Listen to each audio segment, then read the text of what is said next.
नमस्कार दोस्तों। हम भारतीय अर्थव्यवस्था के जो क्षेत्र हैं, कृषि, सेवा और उद्योग, इन तीन क्षेत्रों पे बात कर रहे थे और पिछला लेक्चर हमने जहाँ छोड़ा था वहीं से आज हम आगे स्टार्ट करेंगे। पिछला लेक्चर कहाँ से छोड़ा था मैं थोड़ा सा एक बार ब्रीफ बता देता हूँ। ये हमने लेक्चर्स की बात की थी, कितने सारे लेक्चर्स होंगे। उसके बाद हमने अर्थव्यवस्था के तीनों क्षेत्रों को समझा था और फिर कृषि का जो योगदान था वो इधर लिखा था। इस पे कितनी पॉपुलेशन निर्भर है उस पर बात की थी और बात की थी कि कृषि में ग्रोथ रेट कितनी है, इसके की पॉइंट्स ये आपको पढ़ने हैं और ये लिखने हैं। कल मैं जब वीडियो अपलोड किया था कल क्लास का, तो आपने भरपूर समर्थन दिया उसको और एक जो कंसर्न बच्चों ने बताई कि जो मैंने नोट करी कि सर इसको नोट्स के रूप में कैसे लिखें। तो आज मैं क्या करूँगा, आपको जो नोट्स में लिखना है उसको स्टार कर दूंगा रेड पेन से, तो आपको नोट्स बनाने में आसानी होगी। मैं ये चाहता हूँ कि मैं थोड़ा सा यहाँ भाषा अधिक यूज़ कर रहा हूँ ताकि आपको समझ में अच्छे से आए और मैं अच्छे से समझा पाऊँ।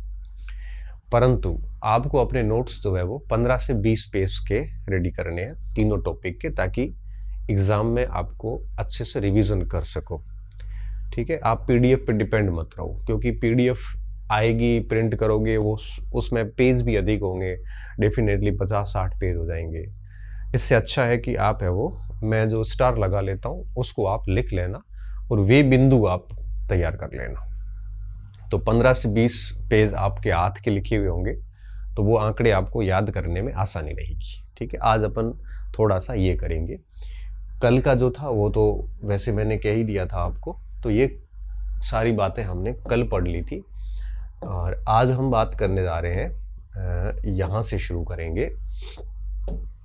यहाँ से ग्रोथ रेट हमने कल पढ़ ली थी और आज की कक्षा यहाँ से स्टार्ट करेंगे। ठीक है, वैसे मैं नॉर्मली ब्लू पेन से चलूँगा और जहाँ लिखने की बात होगी वहाँ हम क्या करेंगे, रेड पेन से इस तरह से स्टार कर लेंगे, वो पॉइंट आप है वो लिख लेना। क्लियर? तो कोशिश करेंगे कि कम से कम पेजेस में अपने नोट्स हो, नोट्स उसे ही कहते हैं तो संक्षिप्त में हो। डिटेल में हो जाते तब उस नोट्स को हम है वो यूँ कह सकते हो कि थोड़ा दिक्कत आती है। हालांकि सब्जेक्ट के जब मामले होते हैं, जैसे आप हिस्ट्री के स्टूडेंट हैं, वहाँ हम जब कोई शिक्षक पढ़ाएगा तो डेफिनेटली डिटेल से पढ़ाएगा, नोट्स भी होंगे। जैसे मैं पढ़ाता हूँ हिस्ट्री पॉइंट पे, तो आपको पता है कि 10 रजिस्टर होते हैं, बढ़िया 6 पार्ट है तो 10-11 रजिस्टर भर जाते हैं। तो उसको अपन शॉर्ट नहीं कर सकते, मास्टर तो नहीं कर सकता। हाँ, आप उसको 10 रजिस्टर को पढ़ के और की नोट बना के अगर 2-3 रजिस्टर में समेटते हैं तो मुझे लगता है कि वो एक फ्रूटफुल होता है। तो स्टूडेंट को अपने स्वयं के शॉर्ट नोट्स बनाने चाहिए अपने कंटेंट में से, ताकि उसको याद करने में आसानी होती है, लास्ट में रिवीजन में आसानी होती है। चूँकि अब इतना समय नहीं है ऐसा सारा काम करने के लिए, शॉर्ट नोट्स बनाने के लिए वक्त चाहिए होता है। जब बच्चे अगर 2028 का एग्ज़ाम देने की तैयारी कर रहे हैं और अभी से स्टार्ट करते हैं तो फिर वो शॉर्ट नोट्स बनाने का काम कर सकते हैं। अब 28 के 27 के स्टूडेंट हैं, अब 25 में 2 महीने रहे एग्ज़ाम को, अगर आप 4 महीने रहे या 6 महीने रहे और अभी आप शॉर्ट नोट्स बनाएंगे तो नहीं चल सकता।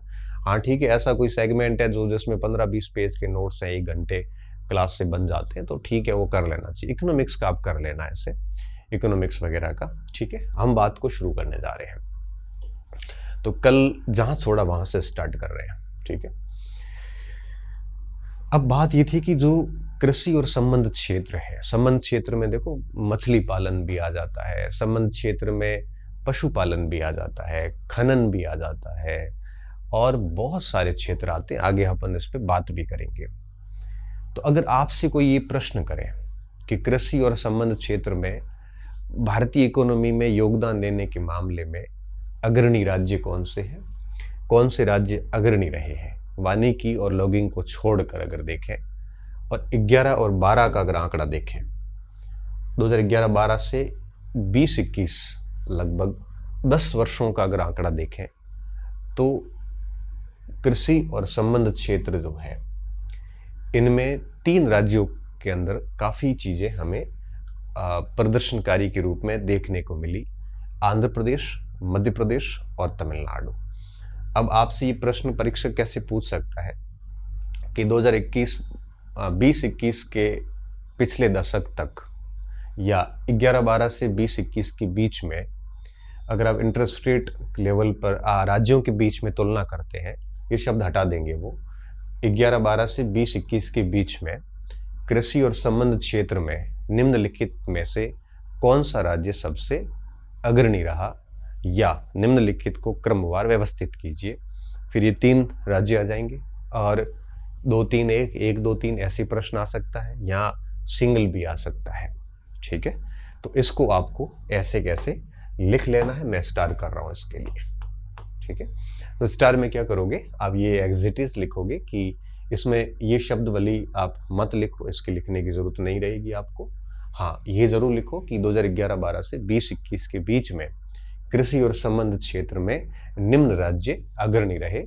इसमें आंध्र प्रदेश, मध्य प्रदेश और तमिलनाडु, ये परसेंटेज साथ में ऐड कर दो। ये यहाँ पे कृषि और संबंध क्षेत्रों की बात है, वो ये भारत पूरे में ज़्यादा है वो रहे हैं।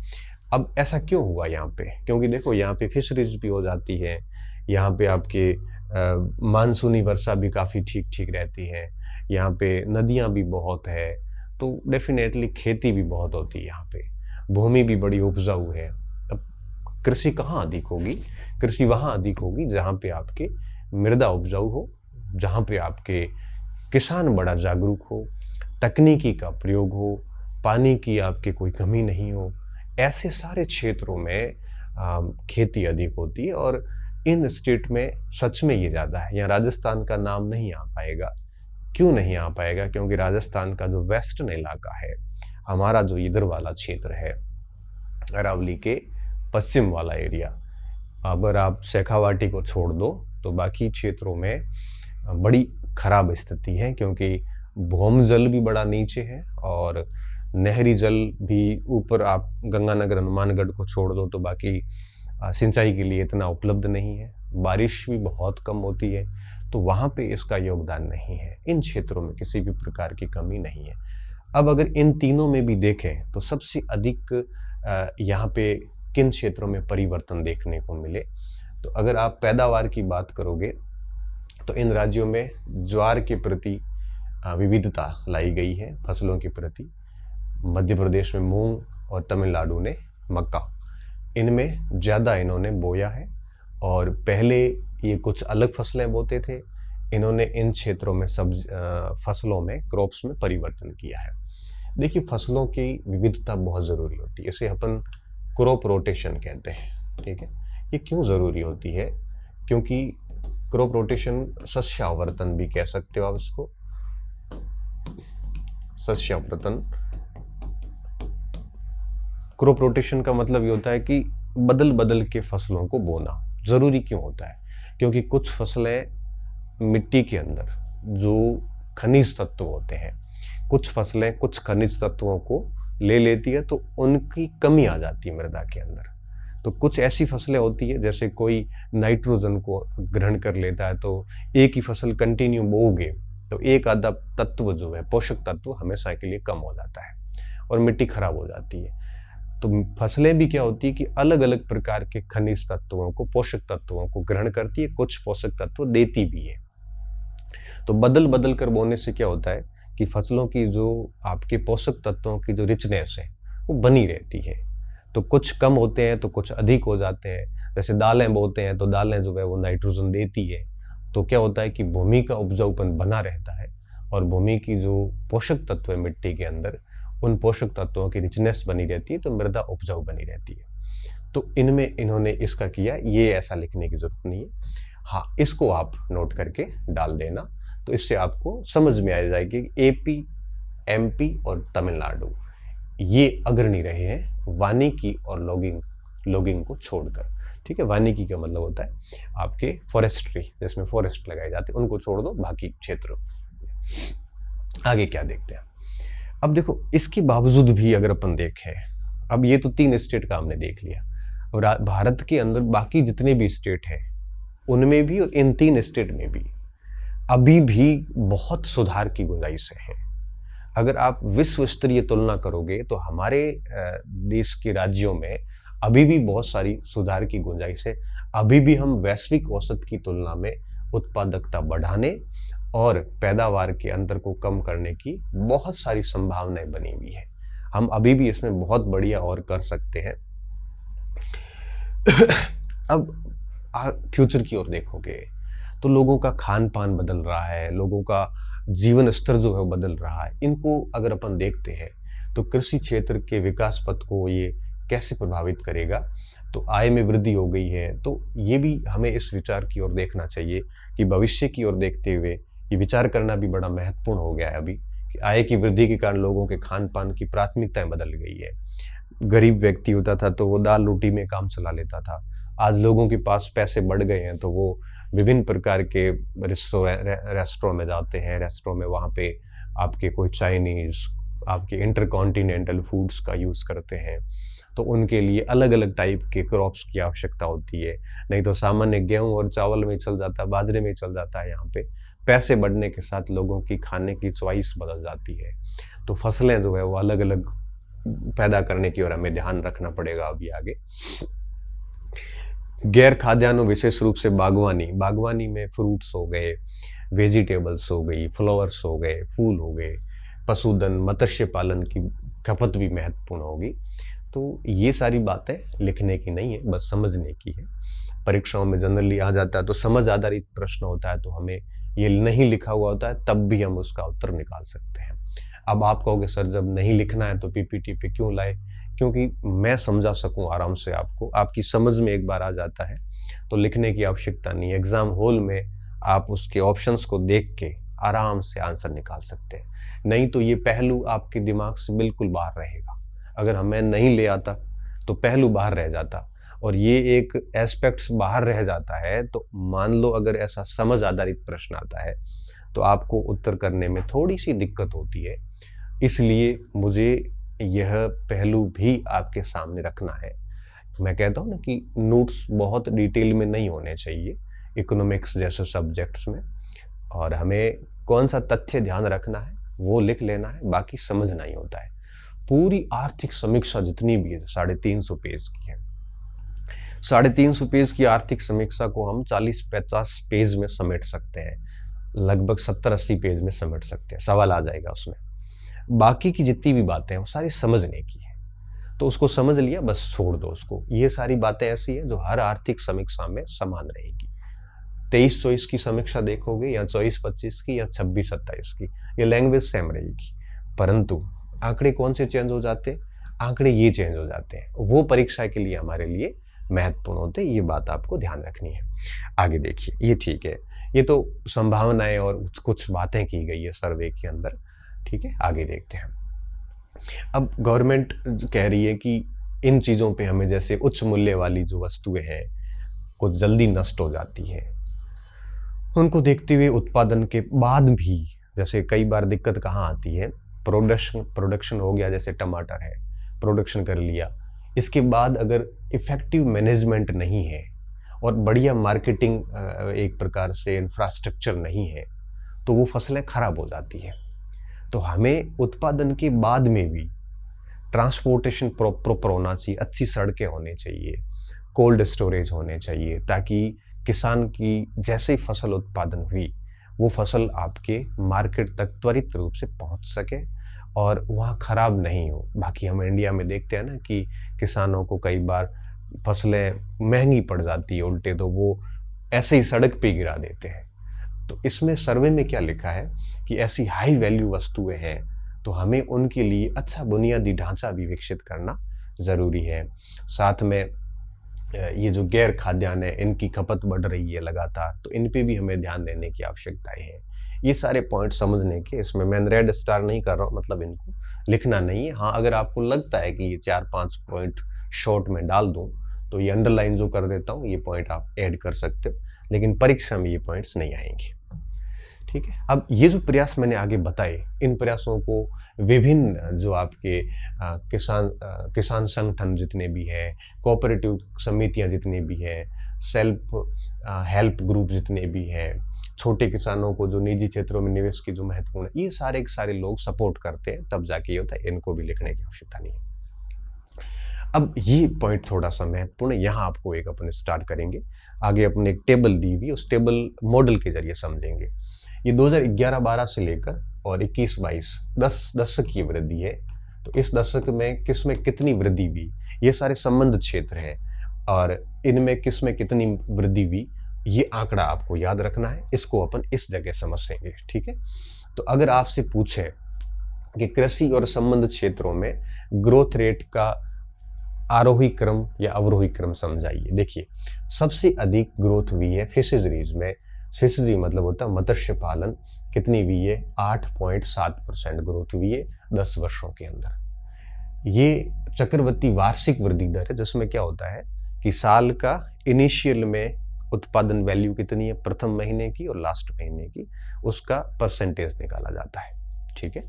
तो 10 साल की अगर ये वैल्यू निकली तो पता चला कि 8.7% वृद्धि मत्स्यन में हुई है, जो कि सबसे हाईएस्ट है। उसके बाद दूसरा नंबर लगता है मीट एंड एग का, अंडे और मांस का। ये कितना है? 7.5% है, ठीक है। उसके बाद अगर आप देखोगे तो स्पीसीज एंड कॉन्ड, ये क्या है आपके ये इसमें शायद इन्होंने ऐड ही नहीं किया है ना, ये स्पीसीज एंड कॉन्ड, मसाले और सुगंधित फसलें। तो इसकी कितनी है? 6.7%।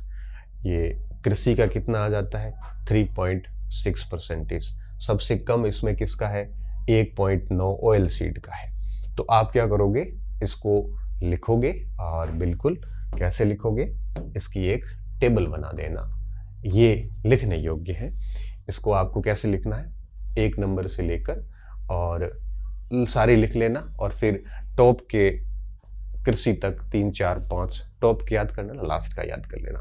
तो सबसे पहले जैसे आपने लिख लिया मत्स्यन, और उसमें लिख ली 8.7% दशक की वृद्धि, ठीक है। फिर दूसरे नंबर पे जैसे आपने लिख लिया मांस और अंडे, और इसमें 7.5%। फिर जैसे लिख लिया आपने कृषि लिख लिया, और कृषि के अंदर कितनी है? 3.6%।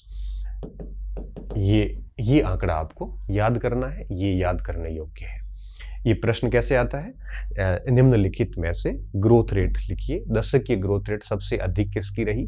कृषि और संबंधित क्षेत्र के अंदर। तो आप कहोगे मत्स्यन की सबसे अधिक रही। सबसे कम किसकी रही? तो आप कहोगे ऑयल सीड की रही। तो ये जो पॉइंट्स हैं, ये H तक के पॉइंट्स हैं, ये सारे संबंधित क्षेत्र हैं, और इसको आपको लिखना है। ऐसी टेबल बना देना, ये हेडिंग दे देना, और इसके सामने ये परसेंटेज डाल देना। ये बहुत इंपॉर्टेंट है, आप इसका स्क्रीनशॉट ले सकते हो, मैं पीपीटी भी शेयर कर दूंगा, ठीक है।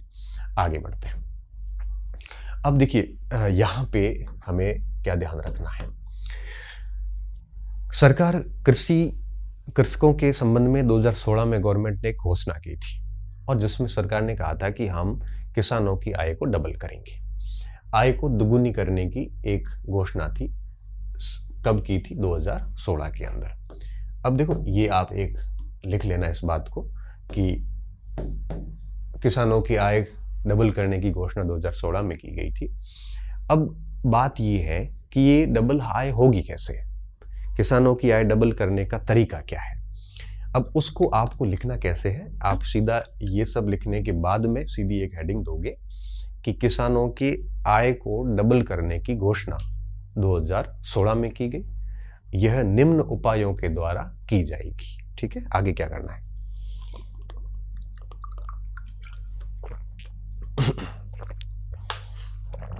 पानी आप भी पीते रहे।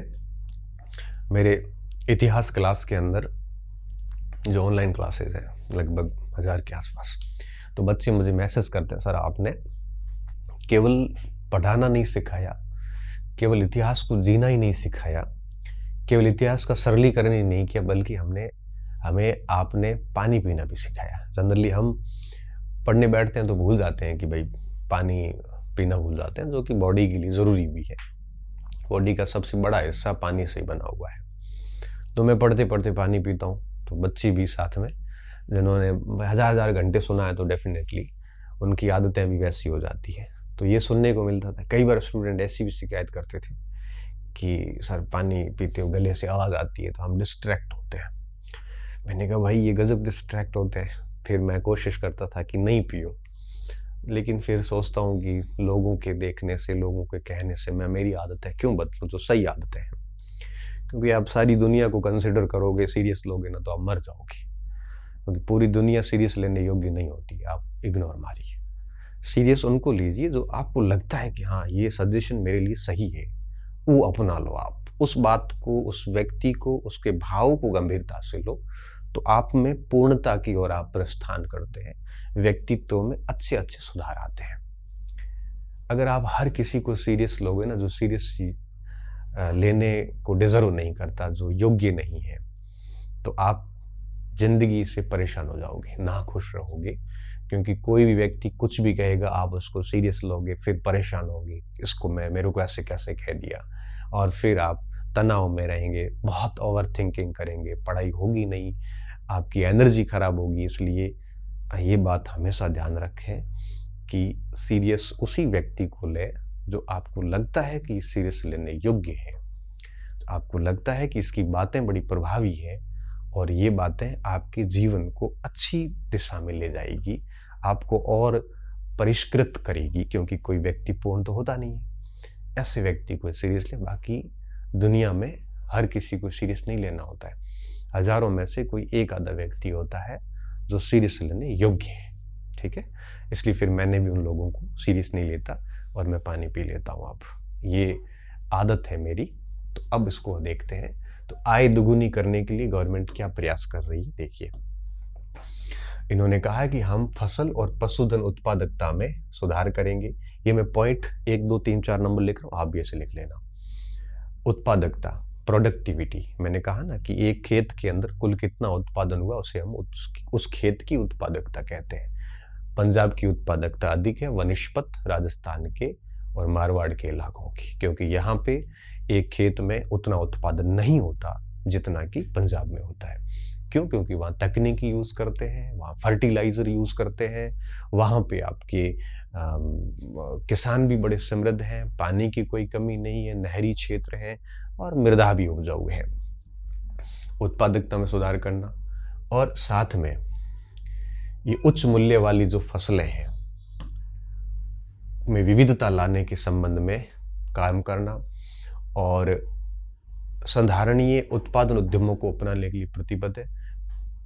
इसके अलावा प्रति बूंद अधिक फसल जैसी पहल अपनाना, बूंद बूंद खेती जैसे अगर उपाय करोगे तो कम खर्चे में भी अधिक उत्पादन पॉसिबल है।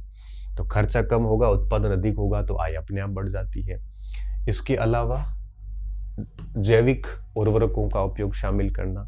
तो जैविक उर्वरकों से क्या होता है कि फसलें जो है उसको अच्छी कीमत मिलती है, क्योंकि हम कहते हैं ऑर्गेनिक, मार्केट में आता है कि ऑर्गेनिक आम है तो लोग पैसे भी अधिक दे देते हैं, तो ऑर्गेनिक की प्राइस अच्छी मिलती है। हालांकि फर्क इतना नहीं पड़ पाता क्योंकि जो ऑर्गेनिक फसलें होती है उसकी प्रोडक्टिविटी बहुत कम होती है। जैसे ऑर्गेनिक फसलें आप उगाओगे ना तो उस खेत में उतना उत्पादन नहीं हो पाएगा जितना केमिकल फर्टिलाइजर डालने से होता है। तो एनपीके अर्थात यूरिया डालोगे तो उत्पादन अधिक होगा, ऑर्गेनिक खाद का यूज करोगे तो उत्पादन कम होगा। ऑर्गेनिक स्वास्थ्य के लिए फायदेमंद होती है और यूरिया तो आपको पता है कि एक लिमिट के बाहर जाने के बाद बॉडी में कैंसर पैदा करती है। बीकानेर के अंदर बीकानेर से पंजाब ट्रेन चलती है, इसको हम कैंसर ट्रेन कहते हैं, क्योंकि पंजाब में इतना यूरिया अधिक यूज़ किया जा रहा है कि 10 में से देखे जाएंगे तो 3-4 कैंसर के पेशेंट निकल जाते हैं। हालांकि ये आंकड़ा मुझे याद नहीं है, मगर कैंसर स्टेट बन गया पंजाब। क्यों? क्योंकि वहाँ पे हरित क्रांति के दुष्परिणाम आने शुरू हो गए हैं। तो अत्यधिक उर्वरकता का जब यूज़ करते हैं तो बॉडी पर बहुत नेगेटिव हार्मफुल इफेक्ट पड़ते हैं। इसलिए कोशिश की जाती है कि आप ऑर्गेनिक उर्वरक यूज करो। ऑर्गेनिक में गोबर है, गाय का गोबर है, घर के कचरा है, ये डालो वहाँ पे, न कि यूरिया डाली जाए। सिक्किम वगैरह में ऑर्गेनिक खेती होती है, तो ये चीज़ें अपनाने की आवश्यकता है। इसके साथ साथ में नई नई टेक्नोलॉजी खेती में यूज़ की जाए, इसके साथ साथ में ये डिजिटल कृषि वगैरह जो है और ई राष्ट्रीय बाजार वगैरह इनका यूज़ किया जाए, ये पीएम सम्मान निधि वगैरह जो सरकार की योजनाएं हैं इनका उपयोग किया जाए। इससे क्या होता है, इससे किसान जो है वो जागरूक भी होता है, किसान को बेनिफिट्स मिलते हैं। अब ये जैसे सम्मान निधि वगैरह जो कार्यक्रम है, इन कार्यक्रमों के परिणाम स्वरूप अगर किसानों को कहीं लॉस हो जाता है, उसकी फसलें अगर खराब हो जाती है तो बीमे मिल जाते हैं, गवर्नमेंट की तरफ से हेल्प मिल जाती है।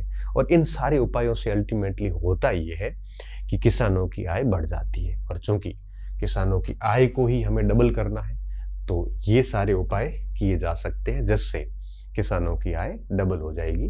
तो आपको क्या करना है, आपको एक ही लाइन लिख लेनी है कि किसानों की आय डबल करने का जो रिपोर्ट थी वो कब आई थी, 16 में, और ये उपाय बताए थे, ये 5 उपाय लिख लेना। 6 उपाय लिख सकते हो, मेंस का आंसर बनता है बढ़िया।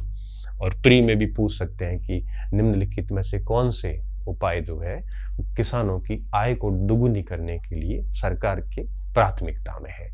तो ये हो सकता है, छोटा सा प्रश्न बन सकता है। ये बात हो गई। ये एक बॉक्स दिया हुआ था समीक्षा के अंदर, हालांकि इसमें है इतना कुछ नहीं बॉक्स में, लेकिन बॉक्स में 2 बातें बड़ी महत्वपूर्ण है, लिखने योग्य है। ये बॉक्स कह रहा है कि अगर किसानों की आय डबल करने की बात है इसमें, कि ग्रामीण अर्थव्यवस्थाएं जितनी भी हैं इनमें बागवानी का उदय हो रहा है। बागवानी में क्या आता है, बागवानी के अंदर फ्रूट्स आते हैं, फल आते हैं, फल फ्रूट, वेजिटेबल्स आती है और फूल आते हैं। ये ऐसी फसलें हैं जिनसे अच्छी कीमत मिल जाती है, ठीक है ना। तो कोशिश ये की जाए कि अगर इन फसलों पे बल दिया जाए, इन फसलों का हर किसान अगर एक पार्ट में इन फसलों को पैदा करे तो निश्चित तौर पे किसानों की इनकम डबल हो जाएगी। इसके साथ में एक बहुत बड़ा फायदा और भी हो जाएगा, ये फसलें हम एक्सपोर्ट करेंगी और दुनिया को अगर एक्सपोर्ट करेंगे तो हमें विदेशी मुद्रा भी प्राप्त होगी, और विदेशी मुद्रा प्राप्त होगी, हमारे निर्यात अधिक होंगे तो हमारा बैलेंस ऑफ पेमेंट जो है वो भी संतुलित होगा। देखो बैलेंस ऑफ पेमेंट क्या होता है, दुनिया के साथ जब हम व्यापार करते हैं तो हमने दुनिया को कितना बेचा और हमने दुनिया से कितना खरीदा। अगर हमने बेचा अधिक है, खरीदा कम है, तो इस स्थिति में हमारे पास में हमने दिए कम पैसे हैं और लिए अधिक है, तो हमारा भुगतान संतुलन अनुकूल माना जाएगा। और अगर हमने खरीदा अधिक है, बेचा कम है, अर्थात हमने मार्केट से, दुनिया से डॉलर लिए कम है, दिए अधिक है, तो भुगतान संतुलन हम कहते हैं प्रतिकूल होना। बराबरी में है तो हम कहते हैं संतुलित भुगतान संतुलन। अब स्थिति क्या है, हालिया स्थिति यह है कि भारत भुगतान संतुलन हमेशा से प्रतिकूल ही रहा है। हमारे निर्यात कम है और आयात है अधिक, एक्सपोर्ट हमारा कम है, इंपोर्ट अधिक है। तो भारत सरकार का प्रयास ये भी है कि हमारा बैलेंस ऑफ पेमेंट जो है वो हमारे फेवर में रहे, ठीक है ना। और इस हेतु हमें एक्सपोर्ट को कंटिन्यू बढ़ाना पड़ेगा, निर्यातों को बढ़ाना पड़ेगा। और निर्यात कब बढ़ेंगे, जब हमारे पास में प्रोडक्ट होंगे, और प्रोडक्ट कब होंगे, जब हम उत्पादन यहाँ पे करेंगे। और उत्पादन भी ऐसा, जैसे हम अमेरिका में एक बार हमने आम भेजा, हमारा जो सबसे बेस्ट आम होता है नागपुर का, वो भेजा, और अमेरिका ने उसको स्वास्थ्य गुणवत्ता मानकों पर खरा नहीं उतरता है ऐसा कह के वापस रिटर्न कर दिया, जबकि वो हमारे लिए बेस्ट आम वही था। क्योंकि अमेरिका के अंदर हम कोई सामान बेचते हैं, यूरोपियन कंट्री को कोई उत्पाद बेचते हैं, अंगूर बेचती है, तो वो देखते हैं कि इस खेती में कितना उर्वरक, रासायनिक उर्वरक यूज किए। अगर एक लिमिट से अधिक यूज किए हैं तो वो अपने देश के नागरिकों को वो खाने नहीं देते, क्योंकि हमारे देश के नागरिक बीमार हो जाते हैं। तो वो लोग हमारे ये स्वास्थ्य पैरामीटर डाल के और हमारी फसलों को रोक सकते हैं। और WTO भी यही कहता है कि कोई भी देश इस तरह से उत्पादन को रोक सकता है, खरीदने से एक प्रकार से ऐसे बैरियर डाल सकता है। तो अब आप सोचिए कि जब हमारा सबसे बढ़िया उत्पाद वही था, उसको रोक दिया, तो हमारे फसलें कौन खरीदेगा। तो गवर्नमेंट इसलिए कह रही है कि ऑर्गेनिक की तरफ जाओगे तो निश्चित तौर पे हम दुनिया को एक्सपोर्ट कर सकते हैं, बस ये फसलें एक्सपोर्ट कर सकते हैं, और इससे हमारा निर्यात बढ़ेगा तो डेफिनेटली भुगतान संतुलन भी कवर होगा, किसानों की आय भी बढ़ेगी, क्योंकि दूसरे देशों को बेचोगे तो इनकम में ग्रोथ होती है, तय बात है। तो अब क्या कह रहे, अब अभी तक हम ट्रेडिशनल खेती करते आए हैं, पारंपरिक कृषि करते आए हैं। तो भारत का बागवानी क्षेत्र जो है वो इसकी तुलना में अधिक उत्पादक और लाभदायक है, और बागवानी एक उद्योग के रूप में उभर रहा है, इंडस्ट्री के रूप में उभर रहा है। और तथ्य देखा जा सकता है कि भारत एक प्रमुख निर्यातक भी है। 2023-24 में वर्ल्ड लेवल पर 3460 करोड़ रुपए मूल्य के 3,43,982 मैट्रिक टन अंगूरों की हम जो है वो शिपिंग कर चुके हैं, बेच चुके हैं। ये बहुत बड़ी बात है। और अंगूर उगाने वाले प्रमुख राज्य महाराष्ट्र, कर्नाटक, तमिलनाडु और मिजोरम है। महाराष्ट्र उत्पादन में अग्रणी है। ठीक है, 23-24 में सबसे अधिक उत्पादकता के साथ कुल उत्पादन में 67% से अधिक का योगदान केवल अकेला महाराष्ट्र देता है। अंगूर की खेती में नासिक के किसानों की आजीविका की स्थिति में भी काफी सुधार हुआ। तो हम यही बात कह रहे हैं कि दो चीजें हो जाती है, किसानों की स्थिति अच्छी हो जाती है और हमारे निर्यात भी बढ़ जाते हैं। ये बिंदु लिखने योग्य है। कौन सा बिंदु? कि बागवानी, ये भारत जो है ये प्रमुख निर्यातक बन चुका है अंगूरों के मामले में, और 3460 करोड़ रुपए के अंगूर निर्यात किए। और महाराष्ट्र, कर्नाटक, तमिलनाडु और मिजोरम प्रमुख अंगूर उत्पादक देश हैं, और सबसे अधिक उत्पादकता के साथ देश में 67% अंगूर जो है वो महाराष्ट्र में होते हैं, और नासिक में सबसे अधिक हो रहे। ये आपको बात लिख लेनी है, नोट करके डाल देना, ये लिखने योग्य है। तो जहाँ जहाँ रेड पेन यूज किया है ये बात आपको लिखनी है। ठीक है, फिर अंगूरों के बारे में लिखा गया था, तो नासिक में अंगूर खेती की ये कहानी है। तो ये ऐसे ब्लॉक में आ जाता है। ये प्रश्न कैसे आता है कि निम्नलिखित में से अंगूर उत्पादक देशों को क्रमवार व्यवस्थित कीजिए। यह आ गया कि भारत में सर्वाधिक अंगूर उत्पादन किस देश में होता है। और चूंकि आपको पता है कि हमारे कोर्स में यही है, कृषि और संबंधित क्षेत्र, अब इसका प्रश्न आ जाए तो अब आपको कोई हर्ज नहीं होना चाहिए, क्योंकि इन द सिलेबस से आउट नहीं है ये। एक तो ये प्रश्न आ सकता है। दूसरा आ सकता है कि देश का कौन सा राज्य 67% से अधिक कुल देश के कुल उत्पादन का, अंगूर उत्पादन का 67% से अधिक उत्पादन अकेला स्टेट करता है? महाराष्ट्र। तो ऐसे इसको याद रखना है। तो ये बॉक्स मैंने इसीलिए लिया था पीपीटी में कि यहाँ से अंगूरों का प्रश्न बन सकता है। एक बॉक्स आगे मैंने फूलों की खेती का भी लिया है, वो भी किसानों की आय को डबल करने में योगदान दे रहा है। ये है पुष्प कृषि, जिसे अपन फ्लोरिकल्चर कहते हैं। क्या कहते हैं? फ्लोरिकल्चर। और भारत सरकार ने, आपको मैं बता दूं, फूलों की जो खेती है, फूलों की बहुत डिमांड रहती है दुनिया में। इत्र बनाने में काम आता है, औषधियां बनाने में काम आता है, जो प्रसाधन सामग्री है अर्थात सौंदर्यीकरण के, जो ये ब्यूटी पार्लर में जो बहुत सारी चीज़ें यूज़ की जाती है उनमें फूलों का यूज़ किया जाता है। मेडिकल साइंस में इसका यूज़ किया जाता है। बहुत सारे यूजेज हैं इसके, और दुनिया में फूलों की डिमांड बहुत रहती है। तो भारत सरकार ने इसको 100% निर्यात नीति घोषित करी है कि जितना उत्पादन होगा हम दुनिया को बेचेंगे फूल, और उसको एक इमर्जिंग इंडस्ट्री का दर्जा दिया है, अर्थात उभरता हुआ उद्योग। ठीक है, तो भारत सरकार कोशिश कर रही है कि फूलों की खेती जो है, फ्लोरिकल्चर जैसे हम कह रहे हैं, ये कंटिन्यू बढ़े, और इससे कीमत भी अच्छी मिलती है। तो न केवल किसानों की आय डबल होगी, बल्कि इसके साथ साथ में देश के निर्यातों में भी ग्रोथ होगी। अब इस हेतु प्रयास किए जा रहे हैं, ये बातें इस ब्लॉक में लिखी गई है। तो देखो 100%, 1 मिनट, ये पॉइंट भी लिखने योग्य है कि 100% निर्यात नीति और उभरता हुआ उद्योग, ये स्थिति भारत के किस उद्योग को दी गई है? पुष्प कृषि को दी गई है। एज इट इज लाइन आप ऐड कर दो इसका।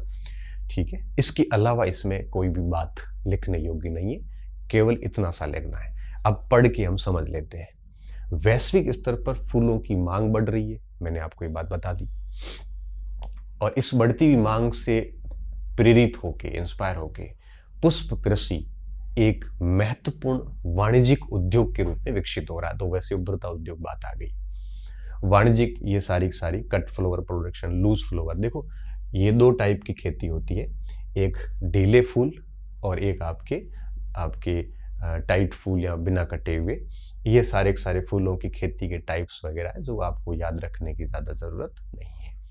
ठीक है, इसमें काफ़ी सारी गवर्नमेंट सब्सिडी भी दे रही है और लोन भी इन किसानों को ज़्यादा दे रही है। तो ये आपको जो अंडरलाइन की है ये बातें आपको लिखनी है।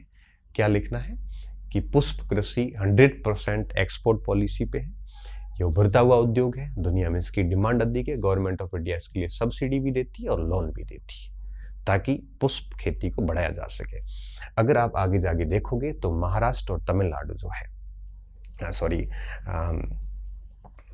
तमिलनाडु और तमिलनाडु कर्नाटक इन क्षेत्रों में पुष्प उत्पादन सबसे अधिक हो रहा है। तो इस जो नोट डालोगे आप, इस नोट में ये लाइन के साथ साथ में ये लाइन भी ऐड करोगे कि तमिलनाडु, कर्नाटक और इन 6 राज्यों में फूलों की खेती के अवसर का लाभ उठाया है इन्होंने। ये आंकड़े काम के नहीं है। और भारत किसको बेच रहा है फूल? तो यूएसए, नीदरलैंड और इन देशों को बेच रहा है। आय कितनी हुई थी पिछली बार? 717 करोड़ आय हुई थी फूलों की खेती से। तो हमने 19,678 मैट्रिक टन फूलों को से बने उत्पादों का निर्यात किया था। ठीक है, तो फूलों के उत्पाद कौन से होते हैं? बाई प्रोडक्ट्स, इत्र वगैरह, ये मैंने जो बताया आपको। तो एक तो आपको भारत में इन राज्यों में होता है, हम यूएसए, नीदरलैंड को बेचते हैं और ये 100% निर्यात नीति और ये उभरता हुआ उद्योग है, गवर्नमेंट ये देती है। तो 5 लाइन का एक छोटा सा नोट बन जाएगा फूलों का, एक 5 लाइन का छोटा सा नोट बन जाएगा बागवानी, इसका अंगूरों का एक नोट ये बन जाएगा, 3 नोट हो गए, और एक आपके ये बन जाएगा, 4 हो गए, और एक ये बन जाएगा, ये 5 हो गए। तो आज देखो अभी तक हमने जो पढ़ा, ये 5 नोट का मतलब क्या हुआ? डेड पेज का काम है। जबकि पीपीटी प्रिंट करवाते तो कितना होता? पीपीटी प्रिंट कराते तो ये 10-15 हो जाती बिना फालतू की। तो आपको वो नहीं करना है, आपको उतना ही करना है जितना मैं नोट लगा रहा हूँ। ठीक है, ये कल बच्चों ने सुझाव दिया था कि सर नोट्स कैसे बनाए इसके, तो इस तरीके से आपको बनाना है। और मैं आगे की सारी कक्षाओं में ये तरीका अपनाऊंगा और पीपीटी क्लास के बाद सीधी वहाँ पे शेयर कर लूँगा ताकि आप उसको नोट्स बनाने में आपको आसानी रहेगी। ठीक है, अब देखिए, अब फसल उत्पादन बढ़िया कैसे हो सकता है ये लिखने की जरूरत नहीं है, क्योंकि ये परीक्षा में अगर आ भी जाता है तो हम आराम से लिख सकते हैं। कैसे? जैसे गुणवत्ता वाले बीज है, क्योंकि बीज अच्छा होना भी जरूरी है। इसके साथ साथ में बढ़िया सिंचाई हो, वाटर मैनेजमेंट अच्छा हो। इसके अलावा गवर्नमेंट की जो सर्विसेज है वो किसानों तक अच्छे से प्रभावी रूप से पहुंचे, बीच में करप्शन नहीं हो, ड्रेनेज नहीं हो, और मिट्टी के स्वास्थ्य जो है, सॉइल की जो हेल्थ होती है, क्योंकि देखो सॉइल में क्या होते हैं? सॉइल में होता है वाटर, सॉइल में होता है आपके मिनरल्स, सॉइल में और क्या होता है? सॉइल में होता है आपके जल हो गया, सॉइल में होती है गैस। ठीक है, तो ये सारी चीजें, इनमें से जैसे ही इम्बैलेंस होता है तो सॉइल की हेल्थ खराब हो जाती है।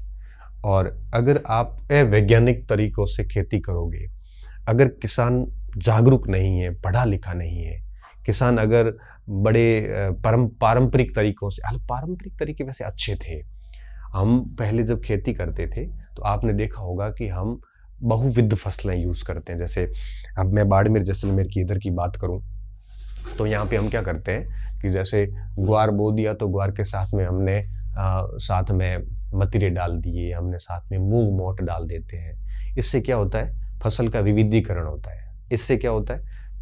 मिट्टी की पोषक तत्वों में कमी नहीं आती। ये हमारे पूर्वज करके गए, आज भी उस ट्रेडिशन से हम खेती करते हैं।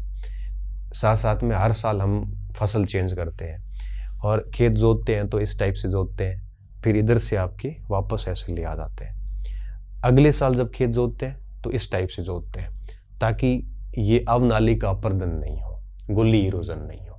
तो ये परंपरागत तरीके वैसे ठीक थे, लेकिन सरकार ये कह रही है कि हमें वैज्ञानिक तरीकों से, अब खाद डालते हैं तो एक आपको पता है अमेरिका, यूरोप कंट्रीज, जापान वगैरह, ये लोग क्या करते हैं, जैसे यहाँ पे इनकी सॉइल लेबोरेटरी बनी हुई है, मिट्टी का सैंपल लिया और उसमें देखा जाता है कि कौन कौन से मिट्टी के अंदर कौन कौन से खनिज है, किसकी कमी है। तो फिर वो सॉइल कार्ड बना देते हैं कि हर किसान का सॉइल कार्ड है, उसमें लिखा होता है कि उसकी ज़मीन में ये मिनरल्स है, ये नहीं है। फिर उसको उस हिसाब से ही मिनरल्स दिए जाते हैं जो वहाँ पे लैक कर गए, कम है, तो किसान वही मिनरल्स वहाँ पे यूज करता है, तो उत्पादन अच्छा हो जाता है और बिल्कुल स्वास्थ्य के मानकों के अनुरूप होता है। हमारे सॉइल कार्ड बनाने की योजना भी पिछली इस सरकार ने, बीजेपी सरकार ने, मोदी सरकार ने स्टार्ट की थी गंगानगर से। बट हुआ क्या, अब सॉइल हेल्थ कार्ड तो बना दिए, अब देश के अंदर सॉइल लेबोरेटरी कितनी, मृदा वैज्ञानिक कितने हैं, अब खेत इतने पड़े हैं और यहाँ पे बराबर इंफ्रास्ट्रक्चर नहीं था। इसकी वजह से सॉइल हेल्थ कार्ड योजना कंप्लीटली फेल मानी गई। तो ये काम करना पड़ेगा। कटाई के बाद बुनियादी ढांचा बढ़िया होना चाहिए ताकि ये कराली वगैरह जलाने के जो काम होते ये नहीं हो, उपले सुलभ बाजार से जुड़ी हुई हो, मतलब मार्केट के अंदर जैसे ही खेत में उत्पाद होगा उसकी पहुंच बाजार तक सुलभ होनी चाहिए, नहीं तो बीच में फसलें खराब हो जाती है। सड़कें अच्छी हो, कोल्ड स्टोरेज हो, परिवहन तगड़ा हो, वहाँ मंडी सिस्टम बढ़िया हो ताकि किसान क्या उत्पाद हाथों हाथ है वो मार्केट में बिक जाए। ये सारी चीजें करने से फसल उत्पादन बढ़िया हो जाता है। तो इसको लिखने की आवश्यकता नहीं, बस समझना था। और कोई छोटा मोटा प्रश्न बनेगा तो आप खुद उसका ऑप्शन पढ़ के भी आंसर निकाल सकते हैं। मैं कहता हूँ सिलेक्शन उसी विद्यार्थी का होता है जो समझता भी है, रटता भी है।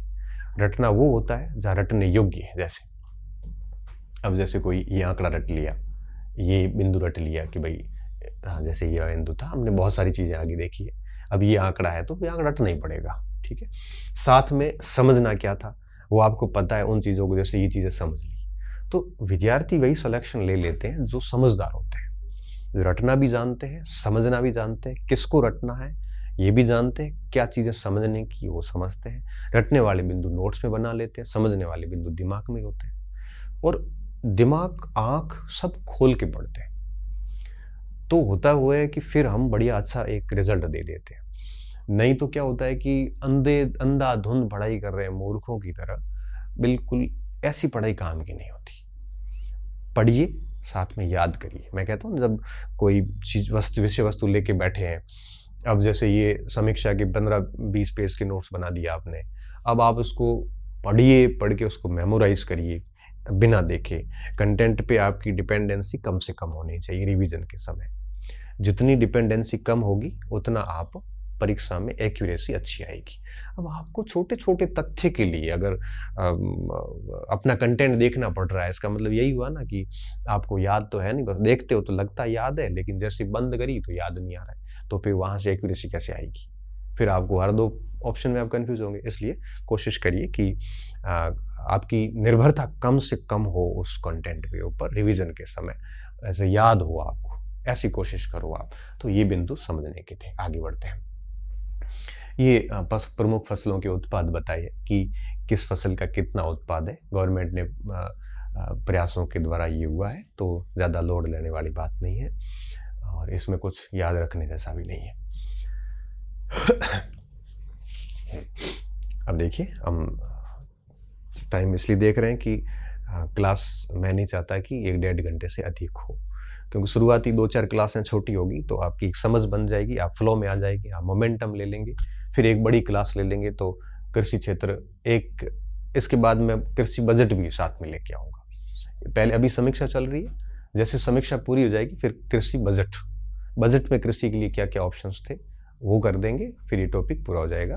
तो 3 टॉपिक है हमारे पास में, 5-5 क्लासेस करेंगे तो 15 दिन में हो जाएगा। और वैसे सेवा की 5 क्लासें बनेगी नहीं, 1-2 ही बनेगी, तो 2-3 कम पड़ेगी, तो उस जगह पे मैं आपके जो विश्व व्यापार के आंकड़े हैं वो समझा दूंगा, तो आपका ये पूरा इकोनॉमी का सेगमेंट हो जाएगा। ठीक है। अब इसमें सरकार क्या कह रही है? सरकार कह रही है कि हम इन सारे फसलों के उत्पादन के प्रयास भी कर रहे हैं। देखो, गवर्नमेंट का समीक्षा गवर्नमेंट की आती है, तो गवर्नमेंट भी डेफिनेटली अपनी बातों को जनता तक पहुंचाएगी, ये तय बात है। अब जनता सरकार क्या कह रही है? सरकार कह रही है कि ये जो गेहूं, चावल, दालें, तिलहन और अनाज जितने भी हैं, इनके लिए हम ये क्या लिखा हुआ है, मिनिमम सपोर्टिव, ये MSP है, ये हिंदी में हो गया है, किसानों के लिए एक सुरक्षा आवरण का काम कर रहे हैं। MSP क्या होती है? देखो, MSP का मतलब होता है मिनिमम सपोर्टिव प्राइस।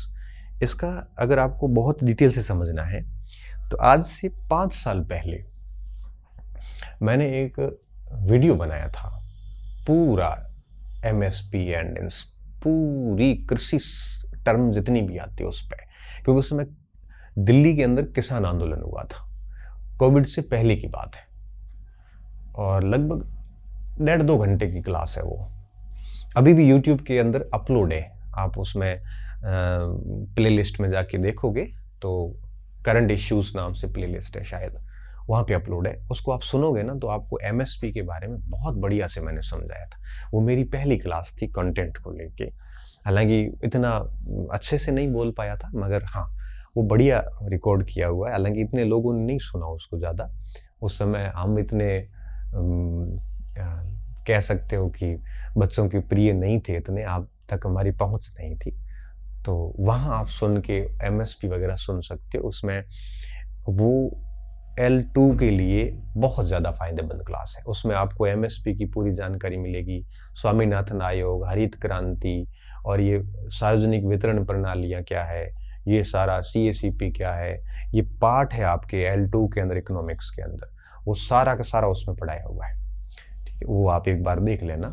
तो बेसिक्स अच्छे हैं। उसके बाद 3 एक्ट बताए, वो छोड़ देना, स्टार्टिंग का आधा घंटा सुन लेना, वो ज़्यादा काम का है आपके। ढूंढ लेना, लिंक विंक मेरे को नहीं मिलेंगे, आप ही ढूंढ लेना और आप उसको पढ़ लेना। वैसे ज़्यादा है नहीं, अपने 250 वीडियो ही है, आप कंटिन्यू नीचे जाओगे तो आपको आ जाएगा कृषि क्षेत्र लिखा हुआ। तो गवर्नमेंट कह रही है कि इन फसलों को बढ़ाने के लिए हम कंटिन्यू MSP दे रहे हैं। अभी मैं शॉर्ट में बता देता हूँ MSP होता क्या है। सरकार किसान को गारंटी देती है। ये गारंटी कब देती है? जब किसान फसल बो रहा होता है उससे पहले। और सरकार ये गारंटी देती है कि हम आपको न्यूनतम इतना तो मूल्य देंगे ही देंगे, हम आपको आश्वस्त कर रहे हैं, आप इस फसल की खेती कर सकते हैं। जैसे किसान, सरकार ने कह दिया कि भाई गेहूं का हम आपको 20 रुपए किलो हम आपसे खरीद लेंगे।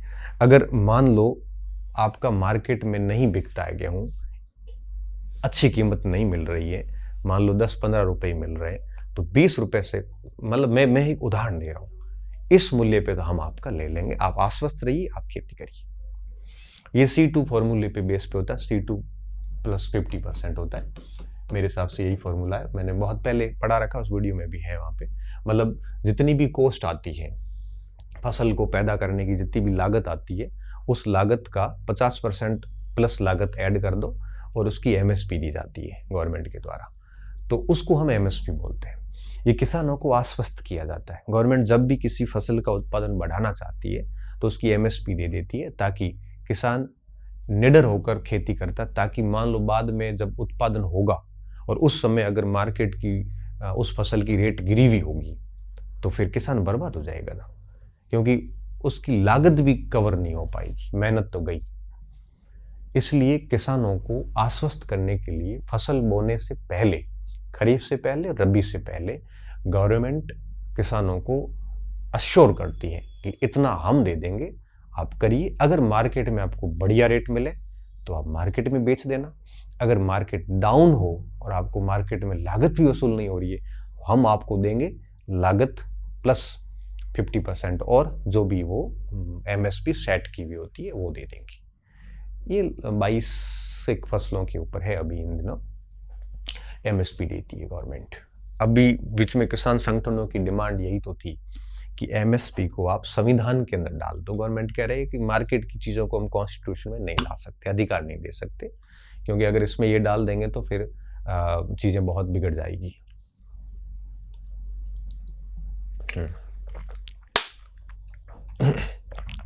तो ये बात थी।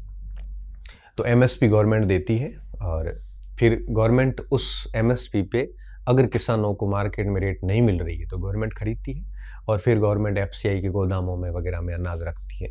इस टाइप से चलता है। तो फसलों के लिए ये गारंटीकृत MSP का आश्वासन मिलता है। ठीक है, ये लिखने की जरूरत नहीं है। इस बार इन्होंने 18-19 में क्या डिसाइड किया था कि हम 1.5 गुना MSP निधि निर्धारण व्यवस्था का निर्णय लिया है। तो जितनी भी फसल की प्रोडक्शन कॉस्ट आएगी उसका 1.5 गुना हम एमएसपी देंगे, ठीक है।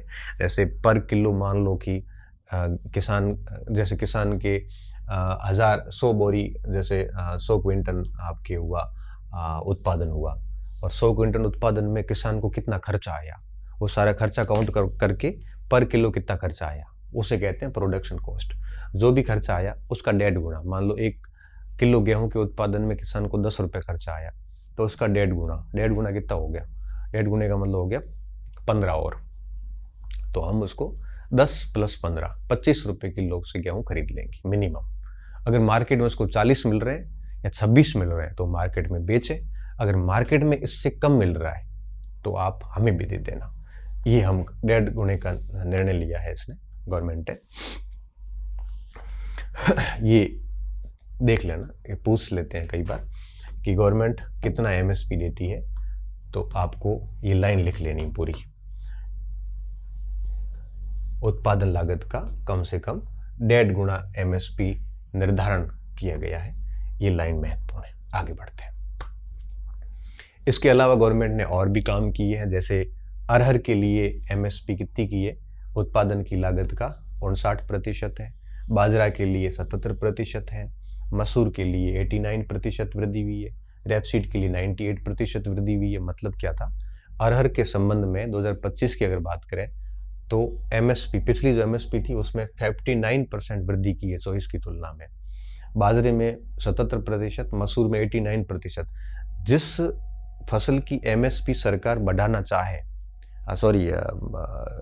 किसी भी फसल की एमएसपी गवर्नमेंट उतनी अधिक करेगी जितनी उत्पादन वो चाहती है। मतलब गवर्नमेंट जिन फसलों का उत्पादन अधिक चाहती है उसका एमएसपी वो अधिक कर देते हैं, ताकि किसान आश्वस्त होकर उसी फसल का उत्पादन करें।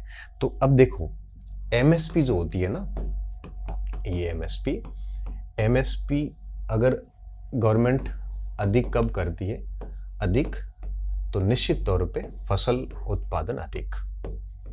अब गवर्नमेंट सरकार अगर फसल उत्पादन अधिक करना चाहे और जिसकी जितनी अधिक करना चाहती है और फसल उत्पादन अधिक नहीं चाहती है तो एमएसपी उसको कम भी कर सकती है। तो जिस फसल का उत्पादन जितना अधिक चाहती है उतना ही एमएसपी गवर्नमेंट अधिक करती है। कैसे? एमएसपी अधिक करेगी, किसान उतना ही आश्वस्त महसूस करेगा, और किसान जितना अधिक आश्वस्त महसूस करेगा उतना अधिक उत्पादन करेगा। तो इस एमएसपी के पीछे इंटेंशन दो होते हैं, एक तो किसान को आश्वस्त करना, और दूसरा गवर्नमेंट जिन फसलों का उत्पादन बढ़ाना चाहती है उसकी एमएसपी अधिक कर देती है तो उत्पादन भी बढ़ जाता है। मिनिमम सपोर्टिव प्राइस सही है, ये मैक्सिमम नहीं है। अर्थात गवर्नमेंट ने जो तय किया है उससे अधिक अगर उसको मार्केट में मिल रहा है तो मार्केट में बेचे, अगर उससे अधिक मार्केट में नहीं मिल रहा है तो इस स्थिति में वो एमएसपी रेट के ऊपर गवर्नमेंट को बेचे।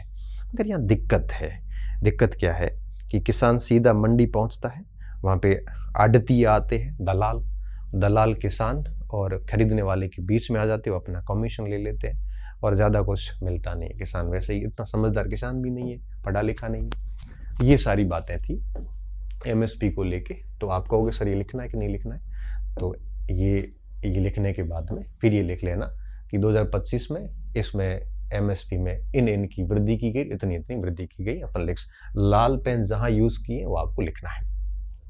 अब देखिए मृदा क्षरण क्या होता है, सॉइल इरोजन जैसे आप कह सकते हो, ठीक है। मृदा एक अनवीकरणीय संसाधन है, ऐसा माना जाता है। क्यों माना जाता है? क्योंकि मिट्टी अपना अगर उपजाऊपन खो देती है, सॉइल डिग्रेडेड हो जाती है, उसकी उर्वरकता अगर कम हो जाती है, तो इस स्थिति में क्या होता है कि हजारों सालों के प्रयासों के बाद में भी उसकी उर्वरकता को नहीं बनाया जा सकता। बहुत मेहनत करनी पड़ती है, बड़ा लंबा वक्त लग जाता है। उस उर्वरकता को नष्ट करने में 10-20 साल ही लगता है, क्योंकि जितने अधिक आप खाद डालोगे, खाद को सबसे अधिक चाहिए होता है पानी, तो जितना खाद डालोगे पानी उतना अधिक डालना पड़ेगा। वो पानी अंदर जाता है, अंदर जाके धरातल के अंदर के लवण जो है, नमक, उसको बाहर ले आता है, पानी वाष्पीकृत हो जाता है, वेपोराइज हो जाता है, नमक बाहर आ जाते हैं और मिट्टी का धीरे धीरे डिग्रेडेशन होना शुरू होता है। समय के साथ साथ खेत को और अधिक उर्वरक चाहिए होते हैं। ये बिल्कुल नशा है एक प्रकार का। व्यक्ति को नशा होता है ना, जैसे कोई व्यक्ति अफीम खाता है, पहले थोड़ा खाता है, उसके बाद उसकी कैपेसिटी बढ़ जाती है, फिर थोड़ा और बढ़ा देता है, वो बॉडी धीरे धीरे और अफीम की डिमांड करती है, और ऐसे करते करते ऐसी स्थिति आती है कि पृथ्वी को, उस कृषि योग्य जमीन को बहुत अधिक उर्वरक देने पड़ते हैं। जितने अधिक उर्वरक जाते हैं उतना अधिक पानी देना पड़ता है, और इस तरह से धीरे धीरे मिट्टियों का बंजर होना शुरू हो जाता है। पंजाब की ये हालत है। पंजाब की हालत इतने खराब है कि वहाँ पे सोयल डिग्रेडेशन शुरू हो चुका है कुछ जगहों पे। अगर ऐसे ही चलता रहा तो वो सारे के सारे जो भूमि है उसकी हालत खराब हो जाएगी। तो अब देखो, इसे हम मृदा क्षरण कहते हैं। इसमें कार्बन की मात्रा में कमी हो जाती है, और भारत के लिए बहुत बड़ी चुनौती है। क्यों चुनौती है?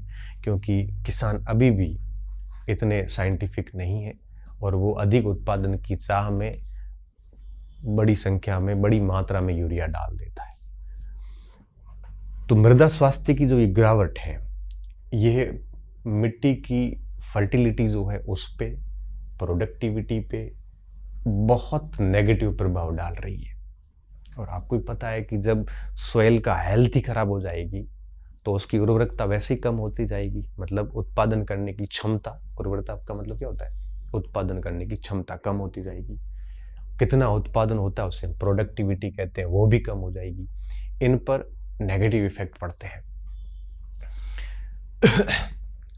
तो कहने का मतलब ये है कि जो हम उर्वरक यूज करते हैं, फर्टिलाइजर यूज करते हैं, ये अधिक उत्पादन की चाह में हमें बहुत अधिक नहीं यूज करने चाहिए, बल्कि ये बिल्कुल जितने आवश्यक है उतने ही यूज करने चाहिए, तभी मिट्टी का स्वास्थ्य बना रहेगा। यही लिखा है कि पर्यावरणीय स्थिरता सुनिश्चित करने, मतलब सस्टेनेबल एग्रीकल्चर जैसे आप कह सकते हो, इष्टतम फसल उपज प्राप्त करने के लिए उर्वरकों का विवेकपूर्ण उपयोग करना जरूरी है। अगर उर्वरकों को अधिक उत्पादन की चाह में अधिक उपयोग किया तो पंजाब वाली हालत हो जाएगी। पंजाब की हालत ऐसी हो रही है, ठीक है। हाल ही में उपयोग हेतु एक यूरिया गोल्ड लेके आई, NPK। यूरिया को सल्फर के साथ मिश्रित करता है, जिससे बर्बादी थोड़ी कम होती है और पौधों द्वारा पोषक तत्वों का अवशोषण बढ़ता है। तो सरकार प्रयास कर रही है कि चलो अपन एक यूरिया गोल्ड ले आते हैं सल्फर मिला हुआ, ताकि कम से कम नुकसान हो। परंतु हम अगर बहुत अधिक मात्रा में डालेंगे तो ये भी उसको रोक नहीं पाएगा। तो मृदा क्षरण का सबसे बड़ा कारण जो है वो यही है। इसको हमें लिखने की आवश्यकता नहीं है, समझना है। हाँ, ये आप थोड़ा सा नोट करके डाल सकते हो। यूरिया गोल्ड क्या है? तो आप लिखोगे यूरिया गोल्ड में सल्फर मिला हुआ होता है, जो फसलों को, मिट्टी को कम से कम नुकसान करता है। फिर आप लिख सकते हो, चूंकि अधिक उर्वरक यूज करने से मृदा का क्षरण बढ़ गया है, और इससे मृदा के उर्वरता, उत्पादकता पर प्रतिकूल प्रभाव पड़ता है। और इसे कम करने के लिए क्या किया जा सकता है? ड्रोन और फर्टिगेशन तकनीकी का उपयोग करना, धरती माता का पुनरुद्धार करना, जागरूकता। ये ऐसा क्यों लिखा पता है? ये सर्वे आता है इंग्लिश में, फिर इंग्लिश से करते हैं हिंदी में ट्रांसलेशन, ये हम नहीं, गवर्नमेंट ऑफ इंडिया, फिर ये ऐसा ऐसे आता है, ठीक है। जबकि इसमें लिखना था रिवाइव ऑफ अर्थ, या ऐसे कृषि योग्य भूमि का वापस पुनरुद्धार करना, जागरूकता सृजन। बताओ, अवेयरनेस को जागरूकता सृजन लिखा है। और द PM कार्यक्रम चलाना, राज्यों को नैनो यूरिया देना, नैनो डाई अमोनिया जो है वो लिखना। तो ये मुझे लगता है कि आपको प्रयास लिख लेने चाहिए कि निम्नलिखित में से कौन सा मृदा क्षरण रोकने का एक उपाय है। ऐसे करके ये प्रश्न आ सकता है, ये ज्योग्राफी में भी आ सकता है, ठीक है। तो ये बात है। इसमें सरकार का क्या लक्ष्य है? मिट्टी के स्वास्थ्य में सुधार करना, पर्यावरण प्रदूषण को कम करना और एग्रीकल्चर प्रोडक्टिविटी को बढ़ाना। पर्यावरण प्रदूषण कैसे कम होगा? इससे मिट्टी के अंदर बायोडाइवर्सिटी होती है, मिट्टी में बहुत सारे जीव होते हैं। अगर आप खादों का इतना उपयोग करोगे तो वो जीव जंतु भी साथ में मारा जाता है, तो वो एक प्रकार से पर्यावरण प्रदूषण ही है, और मिट्टी पूरी अनुपजाऊ हो जाती है। तो ये सारी चीजें सरकार का लक्ष्य ये है। अब देखो, एक सेकेंड, तो इसमें आपको क्या करना है, इसमें थोड़ा सा ये क्षरण की परिभाषा लिख के, ये लाइन बिंदु करके, और फिर ये 4-5 बिंदु लिख लेना तो एक छोटा सा नोट तैयार हो जाएगा। अब देखो, आज अपने लगभग 15 स्लाइड देखी है। अगर आप 15 स्लाइड को प्रिंट करोगे तो 15 पेज खराब होंगे। अगर आप इसको लिखोगे तो ये 1.5 से 2 पेज का काम हो गया। अभी अपन आगे थोड़ी सी और क्लास लेंगे, 10-5 मिनट और ले लेते हैं। तो वर्षा और सिंचाई प्रणाली, दक्षता निर्माण और कवरेज का विस्तार, ये थोड़ी हिंदी जटिल है आर्थिक समीक्षा की। दक्षता निर्माण का मतलब होता है कैपेसिटी बिल्डिंग, अर्थात गवर्नमेंट को अपनी कैपेसिटी, जैसे खेती करनी है तो उसके लिए क्षमता बढ़ाना।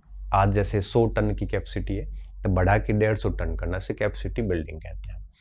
अब इसमें ज़्यादा कुछ भी नहीं है, नॉर्मल सा पॉइंट्स है सारे। अब देखो, वर्षा और सिंचाई प्रणाली, आपको पता है कि भारत के अंदर जितनी भी कृषि है वो या तो मानसून पे डिपेंड कर रही है और या फिर आपके इरिगेशन पे, ठीक है। जैसे पश्चिमी राजस्थान है कंप्लीटली मानसून पे, यहाँ पे सिंचाई की व्यवस्था नहीं है क्योंकि नहरें पहुंची नहीं और भूमि जल स्तर इतना है नहीं कि हम वहाँ से अंदर से पानी निकाल लें। तो यह क्षेत्र जो है ये मौसम परिवर्तनशीलता के प्रति बड़ा संवेदनशील है। एक सेकेंड, बड़ा संवेदनशील क्षेत्र है, ठीक है। देश का जितना भी क्षेत्रफल है, बोने योग्य क्षेत्रफल, उसका 55% हिस्सा सिंचाई की व्यवस्था मिल पा रही है। मतलब आप ये आंकड़ा आपको लिखना है। क्या मतलब है इसका? इसका मतलब है कि देश के अंदर जितने भी कृषि योग्य क्षेत्र है उनमें 55% को इरिगेशन मिल रहा है और 45% ऐसा है जिसको केवल किस पे निर्भर रहना पड़ रहा है? मानसून पे, केवल मानसून पे। अब आप सोचिए कि अगर मानसून बिगड़ गया तो 45% खेत कोई काम के नहीं है। 100% हो गया। हाँ, कृषि भूमि का एक बड़ा हिस्सा केवल वर्षा पे निर्भर है। कितना हिस्सा? 45%। ये आंकड़ा आपको लिखना है, ये लाइन लिखनी है, जिसमें ये वर्षा में उतार चढ़ाव के प्रति विशेष रूप से सहनशील हो जाता है। इसके अलावा भारत का 2/3 से अधिक कृषि भूमि सूखे के खतरे का सामना करती है। राष्ट्रीय अनुमान के अनुसार सूखे की संभावना 35% संभावना बनी रहती है और ये पूरे देश में समान रूप से जोखिम नहीं है, ये भौगोलिक आधारों पे भिन्न है। जैसे मान लो राजस्थान का पश्चिमी इलाका, यहाँ जोखिम अधिक है, राजस्थान के पूर्वी इलाकों में जोखिम कम है। ये लाइन आपको याद करनी है कि राजस्थान में जो अकाल और सूखे की स्थितियाँ ये समान नहीं है बल्कि अलग अलग होती है। ये लाइन लिखनी है और साथ में आपको ये पॉइंट याद करना है कि सिंचाई इरिगेशन मतलब आपके बूंद बूंद पद्धति हो, चाहे नहरों से पानी हो, चाहे आपके भूमिगत जल से प्राप्ति हो, ये कितने क्षेत्र को मिल रही है? 55% को मिल रही है। और केवल मानसून पर ही निर्भर कितना प्रतिशत है? 45% केवल मानसून पे निर्भर है। ये 2 बातें इसमें महत्वपूर्ण है। आगे की बात जो है वो इसी से रिलेटेड है, तो आगे ज़्यादा कुछ नहीं है।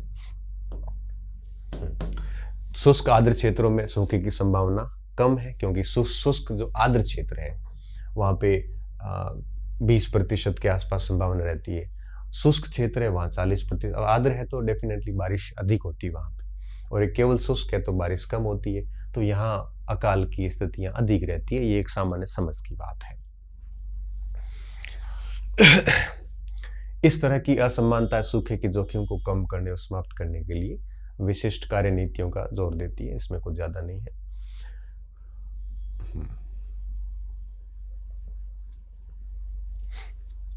इसमें कोई खास बात नहीं है। ये सिंचित क्षेत्र का जो है वो आपके एक मॉडल है जिसको ज्यादा सीरियस नहीं लेना। जलवायु परिवर्तन भी एक बड़ी चुनौती है और इससे 45% कृषि सीधे प्रभावित हो जाती है। सिंचाई वाले भी प्रभावित होते हैं क्योंकि जो सिंचाई है वो भी भौम जल से भी की जाती है। अगर बारिश अधिक नहीं होगी तो आपके भौम जल का लेवल नीचे चला जाता है, तब भी किसानों को लॉस हो जाता है। ये पॉइंट बड़ा महत्वपूर्ण है। ग्रीष्म मानसून के मौसम में सूखे की वृद्धि अधिक हुई है और देखिए 1951 से 80 की तुलना में 81 से 11 तक 27% अधिक सामान्य है। ठीक है, सूखे की जो बारंबारता में वृद्धि हुई है तो सूखा जो है वो आपके 27% बढ़ गया है। अखिल भारतीय स्तर पर कम वर्षा वाले वर्षों की संख्या में भी वृद्धि हुई है। अगर कम वर्षा वाले ईयर्स देखोगे तो 81 से 2011 और 51 से 80 की तुलना करोगे तो इन वर्षों की संख्या बढ़ गई है जिन वर्षों में औसत वार्षिक वर्षा कम हुई है। अधिक उपखंडों में वर्षा की कमी का अनुभव हुआ है। तो मतलब सूखे की आवृत्तियां बढ़ी है और 27% आवृत्तियां बढ़ी है। ये पॉइंट आपको याद कर लेना है, बढ़िया, ठीक है। बाकी नीचे वाला काम का नहीं है। चलो आज अपने इतना ही करेंगे। अब आगे का जो है वो आगे चलो सिंचाई पे आ जाएंगे फिर अपन, ठीक है। तो आज की क्लास को अपन यहीं समाप्त करते हैं। नेक्स्ट क्लास कल लेंगे।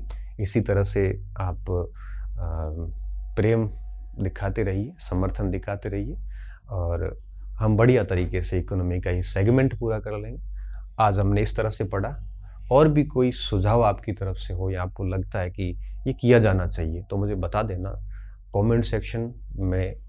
वीडियो देखने के बाद में आप उसमें सेक्शन में कमेंट डाल देना। अब कल के कमेंट पढ़ के बड़ा मन खुश हुआ तो हम आज फिर अच्छे से पढ़ा के आगे। 2 मिनट 1 मिनट लगता है आपको, और पढ़ने के बाद हमें पता चलता है कि आप क्या सोच रहे हैं, तो हमें क्या वापस थोड़ा सा एक प्रेरणा सी मिल जाती है, बाकी कुछ भी नहीं है, ठीक है।